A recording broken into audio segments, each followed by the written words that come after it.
인정과 칭찬을 받는 삶이라는 제목의 말씀으로 은혜 받기를 원합니다.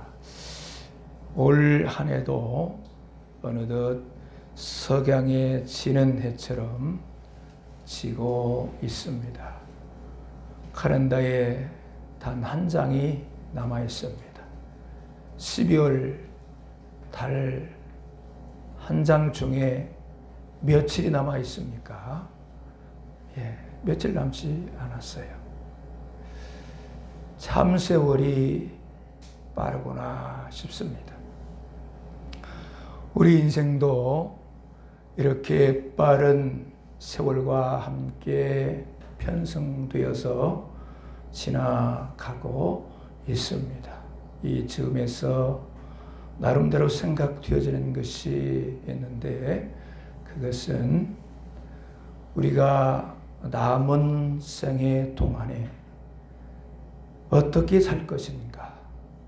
이미 지나간 세월은 어찌할 수 없지만 나에게, 우리에게 남아있는 이 생애, 이 인생 동안에 우리가 어떻게 살아야 할 것인가. 하나님께 인정과 칭찬을 받는 삶이어야 하는 것입니다. 성경에는 마지막 날에 인정과 칭찬의 상이 있음을 말씀하고 있습니다. 우리의 행함이 어떠했느냐에 따라서 그에 대한 상이 있음을 말씀합니다. 성경 맨 마지막 장인 요한계시록 22장 12절 말씀입니다. 보라, 내가 속히 오리니 내가 줄 상이 내게 있어 각 사람에게 그의 일한 대로 갚아주리라. 우리 주님께서 상을 준비하고 계신데 그 상을 어떻게 행하였는가에 따라 주시겠다, 그렇게 말씀하고 있는 것입니다. 여러분, 오늘 본문 말씀에 보면 본문에 등장하는 노아, 그의 삶을 보게 되는데 당대의 인정과 칭찬을 받는 상이 있는 삶을 살았다는 것 보여주고 있습니다. 어떻게 하면 그렇게 살 수 있는가? 우리가 말씀을 함께 살피면서 우리도 남은 생애 동안에 인정과 칭찬을 받는 그런 삶이 되기를 소원합니다. 그러면 우리가 살펴야 할 첫 번째는 무엇인가? 그것은 하나님의 사람으로 그 본분 따라 사는 것입니다. 9절 말씀 보시면 노아는 의인이요 당대의 완전한 자라. 이 말씀에서 노아가 의인이요 그랬을 때 의인이라는 말은 죄가 하나도 없는 그런 의인을 말하는 것일까요? 그렇지가 않습니다. 히브리어로 찌라크라는 단어를 써서 이 말은 양심이 올바르다, 깨끗하다, 정숙하다라고 하는 뜻을 가지고 있습니다. 자, 그러면 신약으로 와서 신약에서 보면 신약에도 의인에 대한 이야기가 나오는데 신약에서 의인이라고 얘기할 때 이 의인은 율법으로의 의인을 말합니다. 이때의 의인이 과연 있는가? 율법 앞에서의 의인이 과연 있는가? 하나님의 율법을 적용하면 과연 의인이라고 할 자가 있는가? 있을까요? 아무도 없다. 성경은 그렇게 기록하는데 로마서 3장 10절에 기록된 바 의인은 없나니 하나도 없다. 의인은 없나니 하나도 없다라고 기록하고 있습니다. 자, 그러나 또 성경을 보시면 예수 그리스도를 믿는 자를 의롭다라고 하는 그 내용이 있어요. 자, 그건 무슨 어떠한 경우의 말인가? 예수님의 십자가로 말미암아 죄 용서함을 받은 자로서의 의인을 이야기합니다. 자, 로마서 3장 26절에 예수 믿는 자를 의롭다 하려 하심이라. 예수 믿는 자를 의롭다 하려 하심이라. 그렇게 기록하고 있습니다. 그래서 오늘 얘기하는 그 본문의 의인이라고 하는 것과 율법 앞에서의 의인, 또 우리 믿는 성도에게 의인이라고 할 때의 그 의인, 이해를 잘 하셔야 되는 것입니다. 이해가 되셨습니까? 아니면 다시 설명을 드리겠습니다. 이해가 되십니까? 중요한 사안이에요. 그 다음에 또 9절 보시면 노아를 완전한 자라 그랬어요. 여기서 완전한 자라고 하는 것은 문자 그대로 완전해서 완전한 자라 한 것이 결코 아닌 것입니다. 이 세상의 그 누구도 하나님 외에는 완전한 자라 할 수가 없는 것입니다. 영어 성경으로 보면은 이 부분을 허물이 없는 사람 그렇게 번역해 놓았는데 예수님 외에는 또한 허물이 없는 자가 없는 것입니다. 그러면 여기에서 완전하다는 말을 어떻게 이해해야 하는가? 자, 본문을 자세히 보십시오. 자세히 보시면 완전하다는 말 앞에 무슨 말이 있습니까?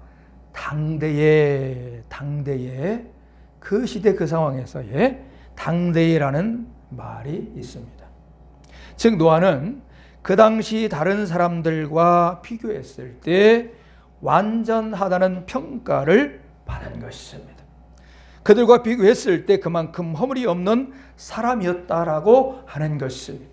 율법 앞에서 하나님 앞에서 완전한 자는 없는 것입니다. 그래서 여기서 이 완전함에 대한 것을 잘 이해하실 수 있기를 바라는 것입니다. 그래서 그만큼 하나님께 인정받고 하나님께 인정받은 그 삶의 모습을 하나님께서 보여주시는 말씀하신 그 대목의 내용을 우리가 보고 있는 것입니다. 11절 말씀대로 그 당시 온 세상이 부패하고 포악한데 노아는 그렇지 않았다는 거예요. 노아가 그 당시에 시류에 편성되지 않고 묵묵히 하나님께서 기뻐하시는 삶으로 나아가는 그 당대의 온전한 자라고 평가하시는 그의 삶. 그래서 그 당대의 상황에서 하나님께서 말씀을 주시고 있는 것입니다. 다 하나같이 요즘에는 그 예를 들면 좋을지 모를 것 같아서 생략을 하겠습니다. 자, 이해가 되셨죠? 자, 이 말씀을 달리 또 접목해서 우리에게 적용할 수 있는 그런 말씀으로 이야기를 말씀드리면 지금의 우리의 삶에 적용했을 때 이 말이 무슨 말씀이냐?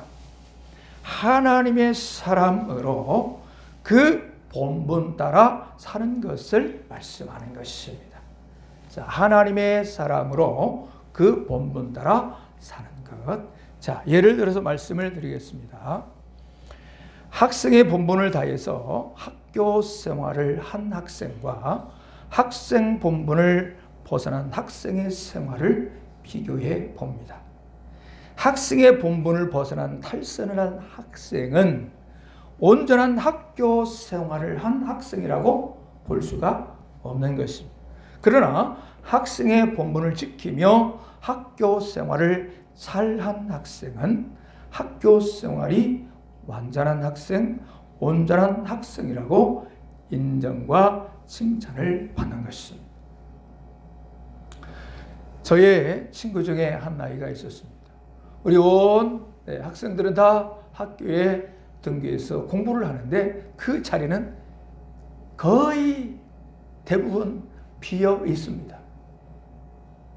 찾아가 보면 산에 나무하러 갔대. 여러분, 학생이 어디 와 있어야 돼요? 학교 교실에서 공부해야 하는 것이 학생의 본분의 생활의 모습이지요. 그런데 나무를 하고 있는 그 모습은 절대 학생의 본분이 아닌 거예요. 또 요즘에는 오락을 종종 하는데 그 이후에 대개 보면 학생들이 그런 어려움에 처하는 경우들을 보는데 오락을 너무 좋아해서 공부해야 할 자리에 있지 않고 오락실에 가거나 요즘에는 아예 손 안에 있죠. 그래서 자리는 그 자리에 있을지 모르지만 생각 그 마음의 중심은 없는 것입니다. 그러한 학교 생활을 제대로 할 수 있는 한 학생이라고 할 수 있는 상황이 아닌 것이죠. 학교 생활을 온전히 잘 할 때에 어떻게 합니까? 우등상을, 모범상을 받습니다. 자, 우리 성도가 온전한 신앙생활의 모습을 보일 때 우리가 하나님의 보시는 우리 연약함을 아십니다. 우리 주님도 아십니다. 그 연약함 중에도 우리 하나님 보실 때, 기특하게 보실 때에 우리가 부족하지만 그래도 우리가 주일에 주 앞에 나와 예배하는 이 모습 우리 주님께서, 우리 하나님께서 기특하게 보실 줄로 믿습니다. 그런데 이제 우리 신년에 송구영신 예배를 드리고 그래야 할 때 우리는 아무도 그런 분이 없는데 저 어떤 동네에 그렇게 예배를 드릴 때 교회도 상당히 규모가 있다 보니까 모를 줄 알지만 그러나 그 몇몇 성도 중에 어디를 갈까요? 해맞이. 그래 거기에 가면 빌어요. 새해에 하나님께 나와 예배 드려야 되는데 세상에 하나님이 지으신 모든 만물을 하나님이 우리에게 다스리고 그 하나님의 은혜 안에서 생육하고 번성한 축복의 영광의 복을 우리에게 주셨는데 우리가 그런 것들 때로는 나무에 달에 해에 그런 것에 1년 그들은 운세를 그래서 복을 달라고 그러고 등등 여러 비는 모습 보게 되어지는데 우리는 송구영신 예배를 하나님 앞에 예배 드리며 하나님께 영광 돌리며 은혜 가운데 기도하면 하나님이 복의 복을 더하실 줄로 믿습니다. 신앙의 본분이지. 그런데 그 본분을 벗어나 예배 현장에 없어. 모를 줄 알지만 다 보이는 거예요. 우리 모두는 다 모범생으로 우리의 삶의 현주소가 하나님 보시기에 인정과 칭찬을 받는 하나님의 사람의 본분의 생애로 나가야 하는 것입니다. 창세기 1장에 보시면 하나님이 세상을 창조하실 때 6일 동안 창조하셨습니다. 첫째 날에는 빛을 창조하시고 낮과 밤을 만드셨습니다. 둘째 날은 궁창 하늘, 셋째 날은 땅과 바다 식물들, 그 다음에 넷째 날에는 해와 달과 별들, 다섯째 날은 새들과 물고기, 여섯째 날 중요합니다. 여섯째 날은 각종 동물들을 만드셨습니다. 그런데 여섯째 날 짐승들을 만든 후에 마지막에 무엇을 만드셨어요? 사람을 만드셨습니다. 이 사람을 만들어 놓으신 후에 하나님 보시기에 심히 좋았더라 그렇게 말씀하시고 우리 인생을 하나님의 형상 따라 영광스럽게 존귀하게 지으신 것을 우리 하나님께서 품평회를 하시는 것입니다. 우리의 인생의 정체성이 어떠한 것인가 이 말씀 속에서 알게 되는 것이죠. 자, 그런데 오늘 이렇게 하나님 보시기에 심히 좋았더라 했던 그 사람이 어떻게 변했습니까? 본문에 보시면 사람의 죄악이 세상에 가득했다. 그렇게 말씀합니다. 사람의 본분에서 벗어난 하나님 우리 사람을 지으신 그 본분의 목적, 그 영광, 존귀의 그 실상에서 벗어난 그 적나라한 모습을 보여주고 있습니다. 자, 여러분, 하나님의 형상대로 지음받아 세상에서 가장 존귀하고 영광스러우며 복된 존재가 사람입니다. 우리 인간은 하나님이 지으신 하나님의 사람으로 그 본분 따라 살면 참으로 영광스럽고 존귀하고 복된 생인 줄로 믿습니다. 그러나 사람이 그 본분을 벗어난 그 삶을 보면 때로는 분도 맛도 못한 인생을 봅니다. 이야, 짐승만도 못한 인간. 그렇게 추한 삶의 모습을 드러내기도 하는 것입니다. 그러나 여러분, 학생의 본분 따라 살면 인정과 칭찬을 받습니다. 선생이, 경찰이, 군인이, 정치인이, 대통령이, 모든 사람이 그 본분 따라 살면 인정과 칭찬을 받는 것입니다. 특별히 우리 성도는 하나님의 사람으로 그 본분 따라 살아 하나님께 인정과 칭찬을 받아야 할 줄로 믿습니다. 할렐루야. 우리가 그 누구보다도 하나님께서 우리에게 주신 그 말씀을 따라 우리의 삶의 본분을 이루어감을 통한 하나님께 우리의 남은 생애 동안에 인정과 칭찬의 상을 받아야 할 줄로 믿습니다.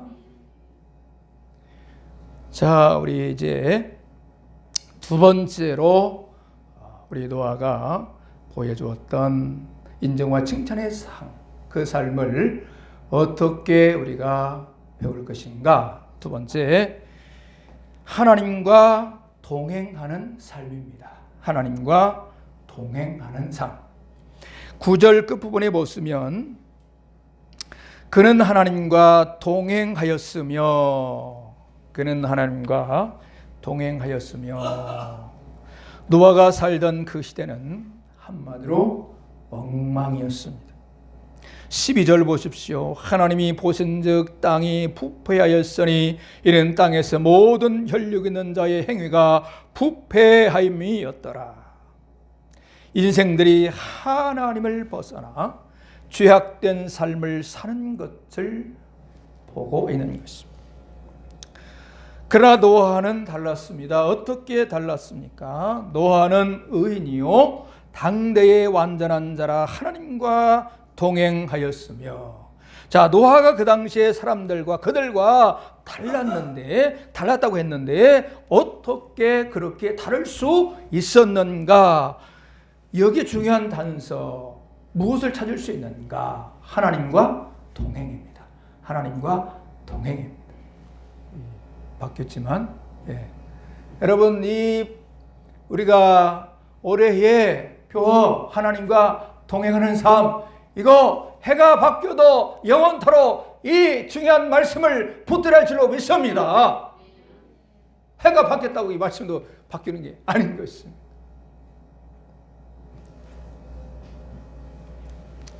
바로 이것이 노아로 하여금 의로운 자, 당대의 완전한 자로 인정과 칭찬을 받게 했습니다. 모든 사람이 하나같이 부패한 죄악 속에 살 때에 유일하게 노아만이 당대의 완전한 자라는 평가를 받을 수 있었던 것은 그가 끊임없이 하나님과 동행하는 삶이었기 때문에 그랬다라고 하는 것, 오늘 본문에서 우리에게 깨닫게 하고 있는 것입니다. 아담과 하와가 선악과를 먹음으로써 타락한 이후에 모든 인류는 태어날 때부터 타락한 본성을 가지고 태어납니다. 그래서 우리 속에는 끊임없이 타락한 본성이 우리로 하여금 죄를 짓도록 우리를 충동질합니다. 그렇잖아요.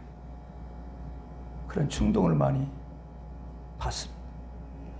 그리고 우리 외부에서도 사단이 계속해서 악한 어둠의 영이 우리를 넘어뜨리려고 유혹하고 공격을 하고, 그래서 우리의 힘으로는 결코 하나님께 인정과 칭찬을 받는 그런 승리의 삶을 살아가기 어렵습니다.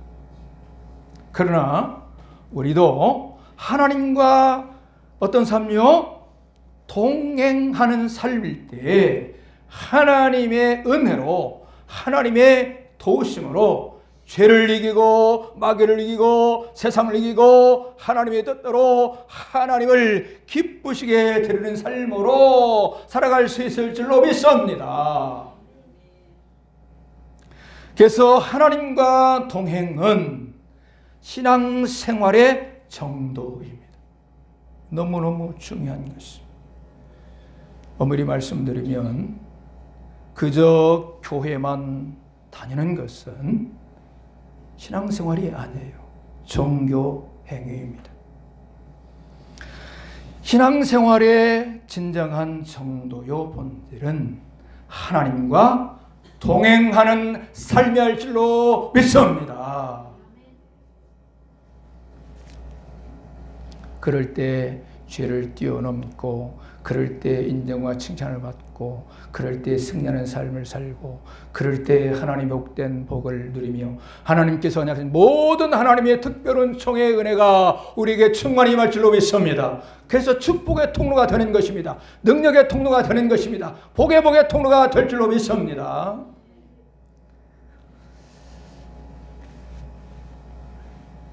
그래서 하나님과의 동행은 너무나도 중요하다.